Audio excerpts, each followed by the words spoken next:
Okay, thank you, and thank you, Jean, and thank you, Axel, for the invitation to be here.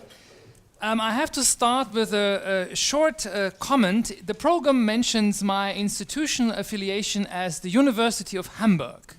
And I only found that out, I guess, a day or two ago. And then when you had it on your slide again this morning. And I actually thought, I'm not going to correct that mistake until I'm here, because the University of Hamburg is my alma mater.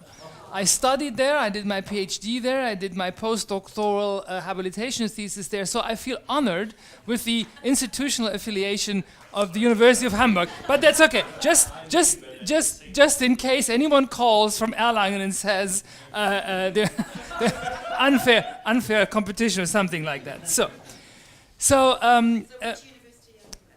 I'm at the University of Erlangen-Nuremberg, and that is somewhere between Frankfurt and Munich.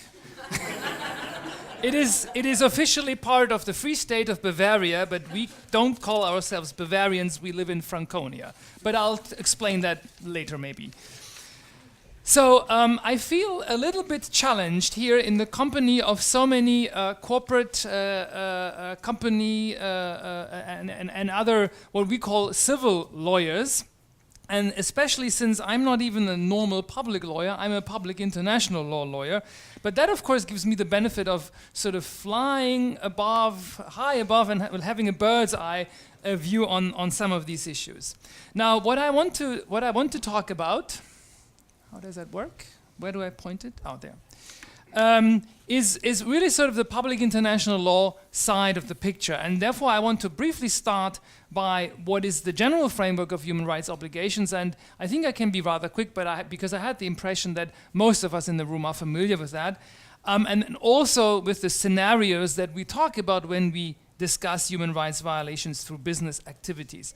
And then I want to make, if you wish, sort of the other side of the coin of James's presentation. I want to look at the northern remedies, and I want to make not only a case for those, but also explain why I think there is an obligation, and that's going to be the key message here, an obligation on this on the side of those states to regulate what I call transnational business activities.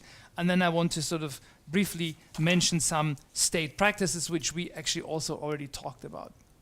So, the general framework of human rights obligations, I mean, this is what you all learned in law school. Human rights are binding on states, and they're not formally binding on non-state actors, such as international enterprises or other entities.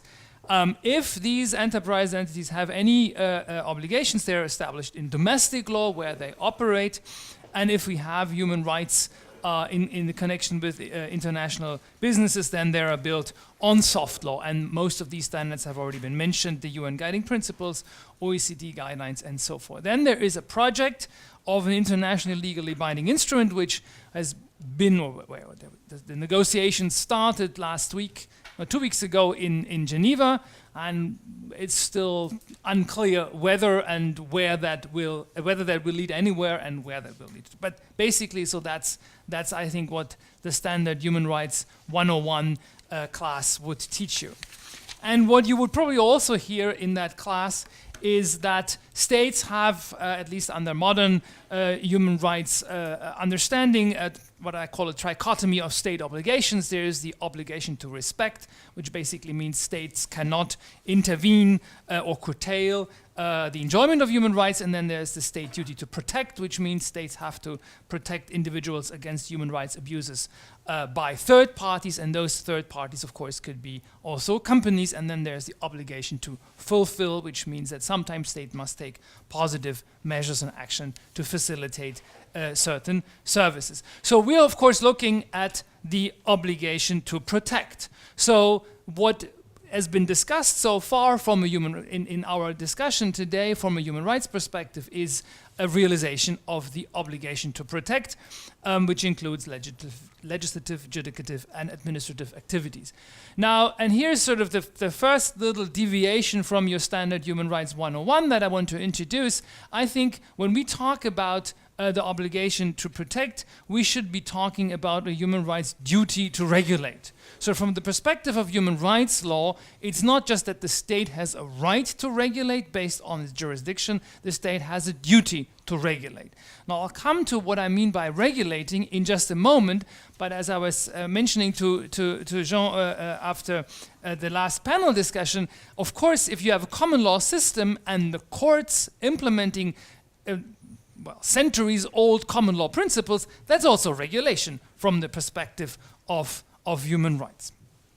Now, when it becomes a little bit more interesting is, of course, the question, well, how far does this actually all extend? And this is when we discuss the territorial and the extraterritorial scope. Now, here it becomes a little bit technical or a little bit sort of public lawyerly-like when we start talking about these things.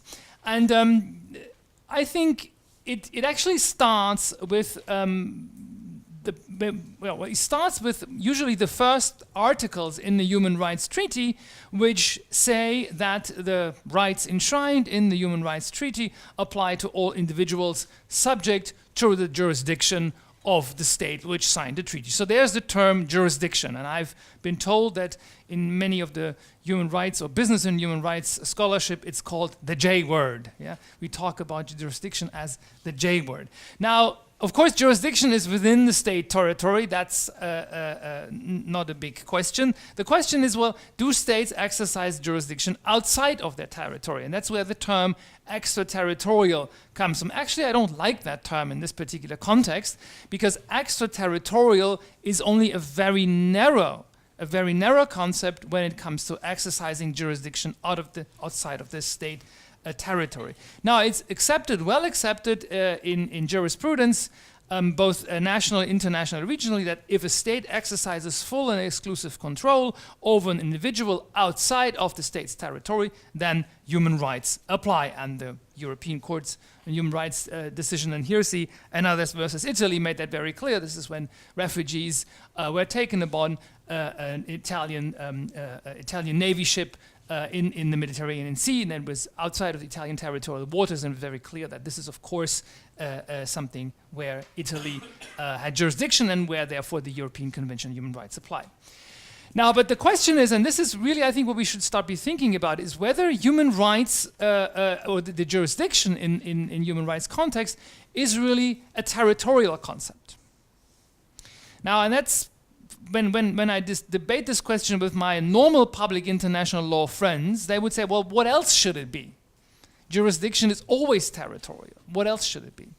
But I came across a quote by the Human Rights Committee in already a very early case, Lopez Burgos versus Uruguay.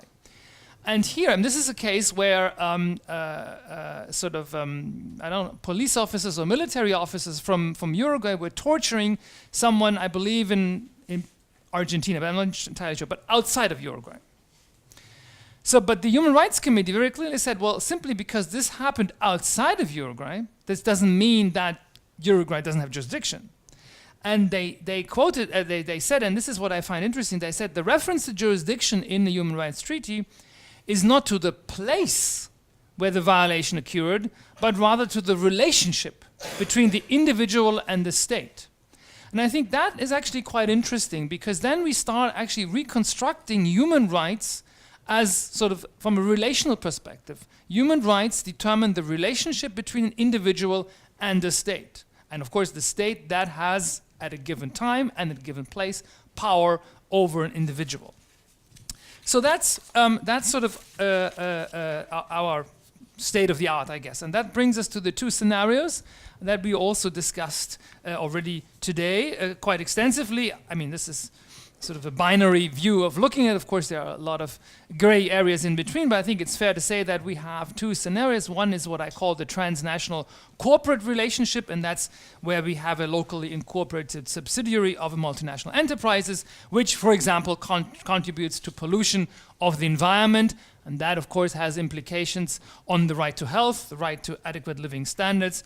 And, of course, one of the reasons is the mother company lacked due diligence. That's what I call the Shell case. I'll come back to that.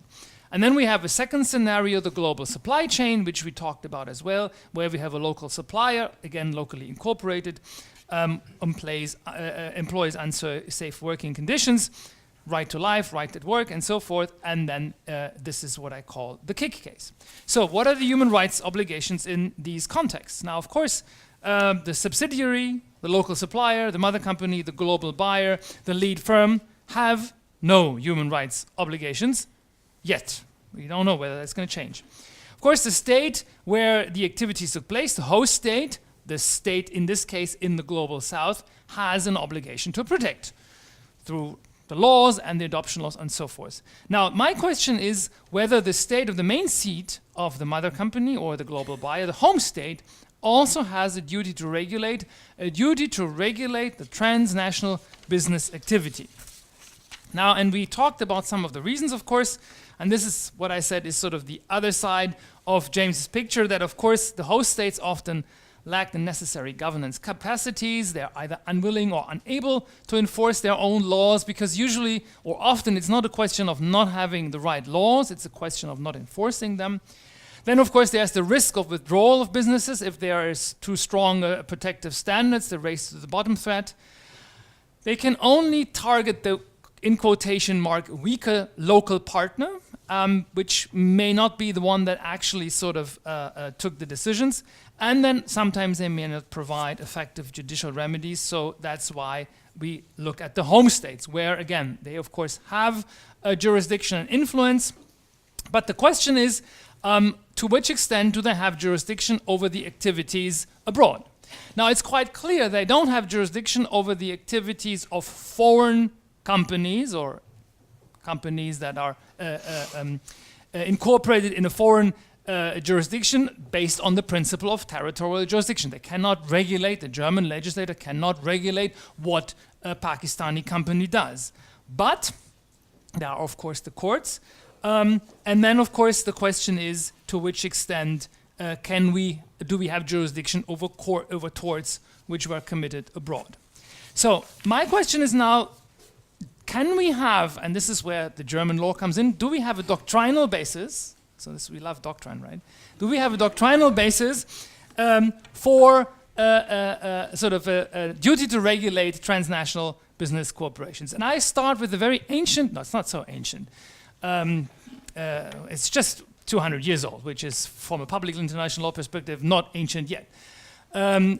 Old principles, the no harm rule, right? And there is even a Latin quote, it's a sic utere tuo ut alium non ledas, so you shall not use your own in such a way to harm the other. And that actually has been used in international environmental law, saying that you cannot use your territory to cause any significant environmental effects on another territory.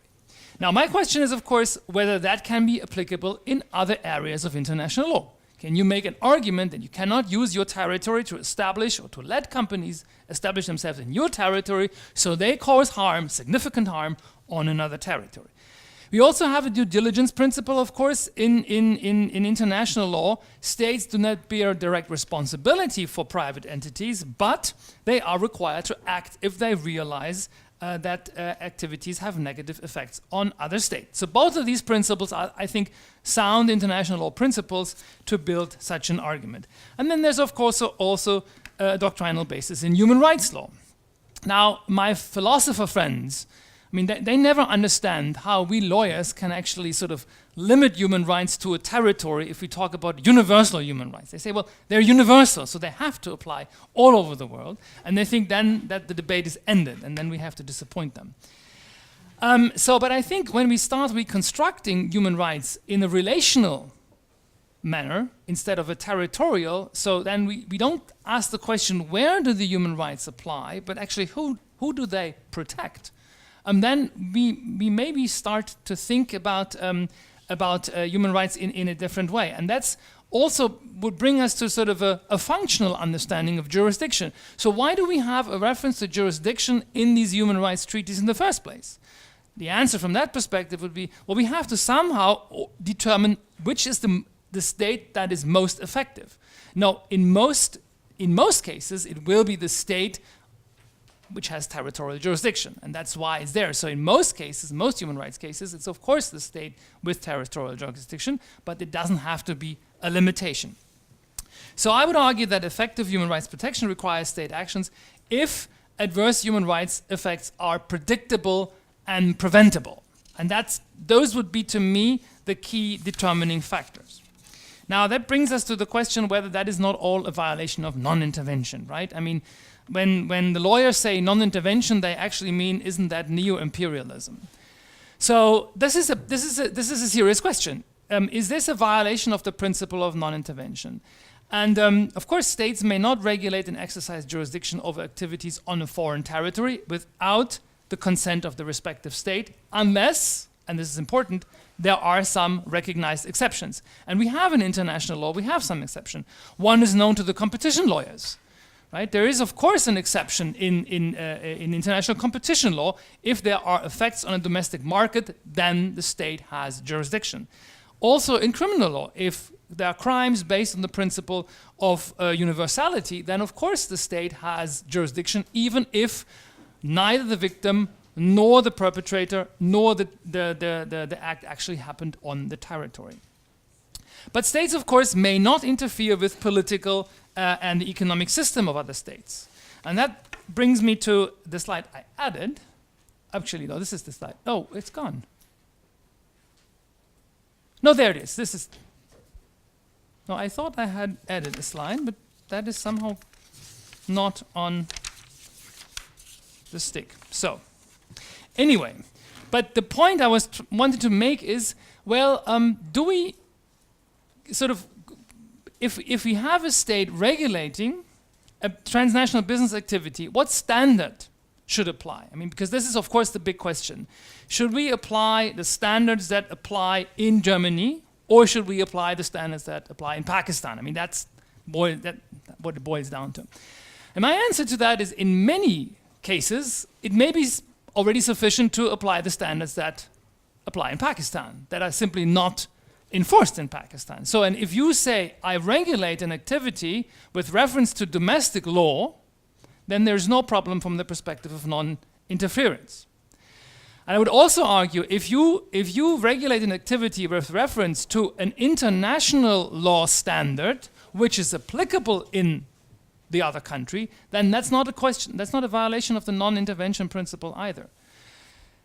I would even argue that if you refer to a human rights standard which is sort of not implemented in the other country, that would also not be a violation of the non-intervention principle. Only if you apply a standard which is neither based on the human rights, international human right, nor applicable in the other country, then you may run into a question of non-intervention. Okay, I finish with this. Well, this is the thesis, that the states have a duty to regulate transnational business activities if they exercise jurisdiction over the companies, of course, if such adverse effects on human rights are predictable, and if an appropriate regulation could contribute to a prevention of the adverse effects. So that's going to be my test question.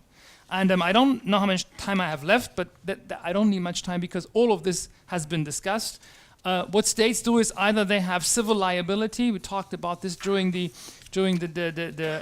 panel discussion, tortious liability or corporate liability. We talked extensively about transparency and disclosure, and of course also about due diligence requirements.